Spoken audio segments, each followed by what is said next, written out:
அன்பார்ந்த இணையதள நேயர்களை மீண்டும் www.qcrc.in என்ற இணையதளத்திற்காக நியூஸ் தமிழ் செய்தி அறிக்கையில் உங்களை சந்திப்பதில் பெருமகிழ்ச்சி அடைகிறோம். இன்று 19 செப்டம்பர் 2009க்கான முக்கிய செய்திகளை தற்போது பார்க்கலாம். தமிழக மீனவர்கள் கடத்தப்பட்டு மற்றும் சித்திரவதை செய்யப்படுவதற்கு இந்தியாவின் மத்திய அரசே முதல் காரணம் என்று மதிமுக பொதுச்செயலாளர் வைகோ ஒரு பகிரங்க குற்றச்சாட்டை காங்கிரஸ் அரசு மீது திணித்திருப்பதாக செய்திகள் வெளியிட்டுக் கொண்டிருக்கிறது.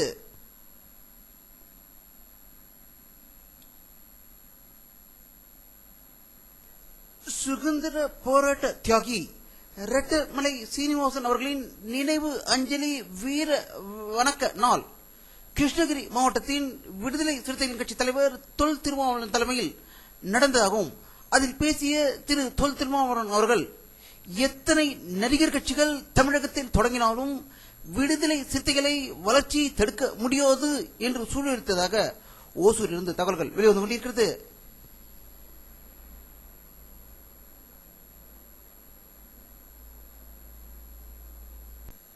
உலக தமிழ் மாநாடு கோவையில் ஜனவரி 21, 22, 23, 24 தேதிகளில் நடைபெற இருக்கிறது என்று தமிழக முதல்வர் கருணாநிதி அவர்கள் தலைமையில் தலைமைச் செயலகத்தின் கூட்டத்தில் முடிவு செய்துள்ளதாக சென்னை தலைமைச் செயலகத்திலிருந்து செய்திகள் வெளிவந்து கொண்டிருக்கிறது.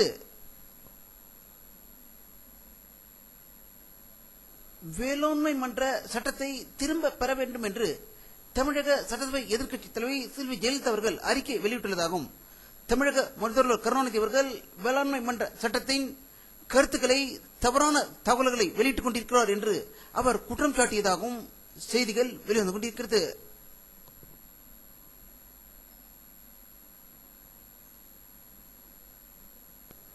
ஜார்க்கண்ட் மாநிலத்தில் நடக்க இருக்கும் சட்டசபை தேர்தலில் காங்கிரஸ் கட்சியுடன் கூட்டணி வைத்துக் கொள்ள ராஷ்டிரிய ஜனதா தள கட்சி தலைவர் லல்லு பிரசாத் யாதவ் திடீரென்று இன்று டெல்லியில் சோனியா காந்தி அவர்களை சந்தித்து பேசியதாக டெல்லியிலிருந்து தகவல்கள் வெளிவந்து கொண்டிருக்கிறது.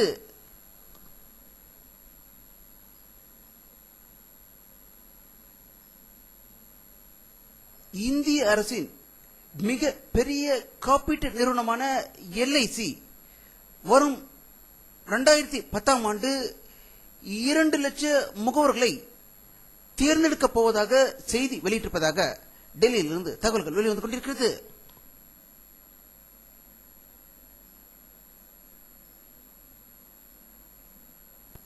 மகாராஷ்டிரா மாநிலத்தில் நடக்க இருக்கும் சட்டப்பேரவைத் தேர்தலில் பாரதிய ஜனதா கட்சியும் சிவசேனா கட்சியும் தொகுதி பங்கீடு இறுதி செய்யப்பட்டுள்ளதாக தகவல்கள் வெளிவந்து கொண்டிருக்கிறது. சிவசேனா கட்சி 169 தொகுதிகளிலும் பாரதிய ஜனதா கட்சி 119 தொகுதிகளிலும் போட்டியிட இருப்பதாக மும்பையிலிருந்து தகவல்கள் வெளிவந்து கொண்டிருக்கிறது.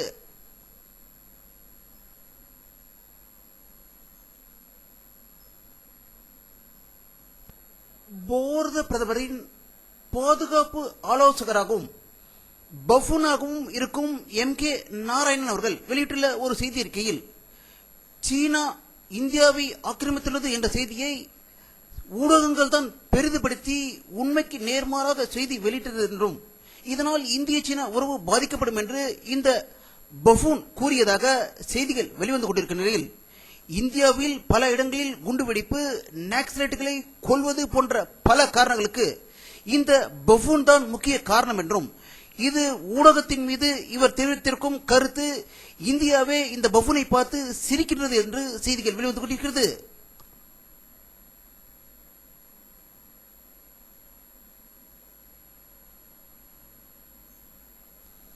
இன்று சர்வதேச கடலோர தூய்மை தினம் உலக முழுவதும் அனுசரிக்கப்பட்டதாகும்.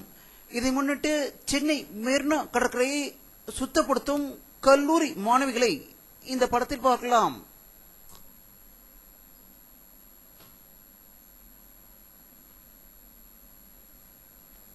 தமிழ் ஈழ நாட்டில் அப்பாவி தமிழர்களை கொன்று குவித்தும் ஈழ நாட்டுக்குள் அத்துமீறி நுழைந்து அட்டகாசம் செய்து கொண்டிருக்கும் ராஜபக்சேவின் ராணுவத்தினரை கண்டித்து கன்னியாகுமரி மாவட்டத்தில் இன்று மாபெரும் ஆர்ப்பாட்டம் நடத்தப்பட்டதாகும்.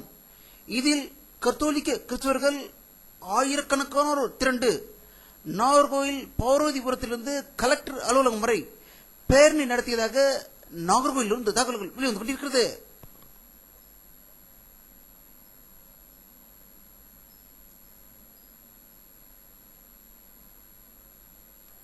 இந்திய பாதுகாப்பு படையினருக்கும் நாக்சலைட்டிற்கும் நடந்த பயங்கர மோதலில் நாக்சலைட்டுகள் 30 பேர் கொல்லப்பட்ட நிலையில் அங்கிருந்து 5 பாதுகாப்பு வீரர்களின் உடல் தற்போது கண்டெடுக்கப்பட்டுள்ளதாக சத்தீஸ்கரில் இருந்து தகவல்கள் வெளிவந்து கொண்டிருக்கிறது.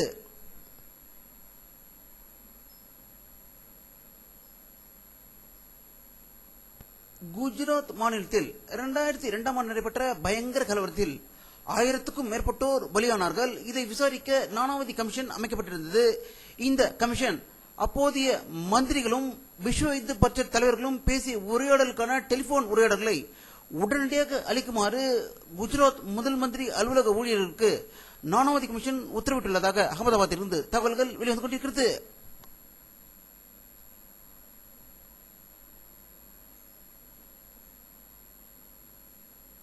திராவிடர்களின் முக்கிய திருவிழாவான நவராத்திரி திருவிழா இன்று கோலாகலமாக தொடங்கப்பட்டது என்றும் இந்தியா முழுவதும் நவராத்திரி கோலு வைக்கும் நிகழ்ச்சி இன்றிலிருந்து ஆரம்பமாகி இருக்கிறதாக தகவல்கள் வெளிவந்து கொண்டிருக்கிறது. இதை பற்றி நம்முடைய அரசியல் வல்லுநரும் கருத்து கேட்டபோது நவராத்திரி கோலு என்றாலே ஆப்கானிஸ்தானில் உள்ள கைபர் போலர் கனாவை மூலம் ஆடு மாடு வைத்துக் கொண்டவர்கள் தான் ஆரியர்கள் தான் வைத்திருக்கிறார்கள் என்று பல திராவிடர்கள் எண்ணிக்கொண்டிருக்கும் வேளையில் இங்கு வைக்கப்படும் கோலுக்களில் உள்ள பொம்மைகளை ஒன்றை கூட அவர்களால் சுயமாக செய்ய முடியாது என்றும் அப்படி பொம்மையை செய்ய முடியாத அந்த ஆரிய பார்ப்பினிகள் எப்படி குழுவுக்கு சொந்தம் கொண்டாட முடியும் என்றும் அவருடைய கோலத்தொழில் மாடு மேய்ப்பதுதான் என்பது அவர்கள் குறிப்பிட்டிருப்பதாக தகவல்கள் வெளிவந்து கொண்டிருக்கிறது.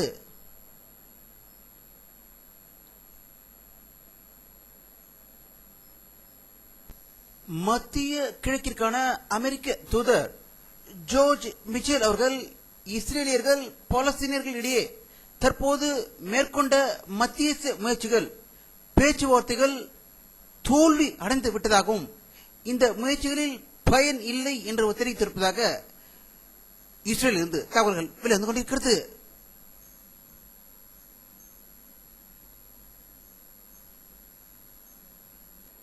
தற்போதைய ஜெர்மன் அதிபராக இருக்கும் மார்க்கெல் அவர்கள் வெளியிட்டுள்ள ஒரு செய்தி அறிக்கையில் 27 செப்டம்பர் அன்று நடக்கப்படும் தேர்தலில் எங்களுடைய கட்சி மறுபடியும் ஆட்சிக்கு வரும் என்று சூழலிருந்ததாக பெர்லினில் இருந்து தகவல்கள் வெளிவந்து கொண்டிருக்கிறது.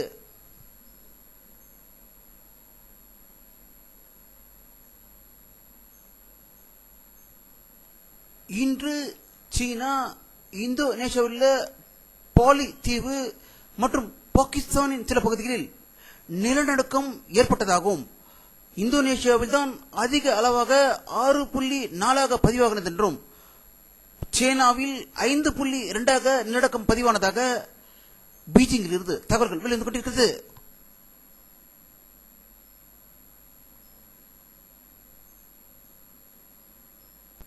வானிலை அறிக்கை 19 செப்டம்பர் 2009 மாலை 4 மணியில் எடுக்கப்பட்ட சேட்டலைட் புகைப்படத்தை தற்போது பார்த்துக் கொண்டிருக்கிறீர்கள். தமிழகத்தில் கோவை, ஈரோடு, சேலம், தருமபுரி, கிருஷ்ணகிரி, வாணியம்பாடி, வேலூர், விழுப்புரம் மாவட்டங்களில் மேகமூட்டம் அதிகமாக காணப்படுகிறது என்றும் அங்கு மழை பெய்து கொண்டிருப்பதாக தகவல்கள் வெளிவந்து கொண்டிருக்கின்றோம். இதனுடைய தாக்கம் சென்னை, செங்கல்பட்டில் காணப்பட்டதாகவும் ஆனால் சென்னை, செங்கல்பட்டில் லேசாக மழை தூறிக் கொண்டிருப்பதாகவும் இந்த மேகங்கள் சென்னையை நோக்கி வந்தால் அதிக மழை பெய்வதற்கான வாய்ப்புகள் இருப்பதை இந்த படத்தில் காணலாம்.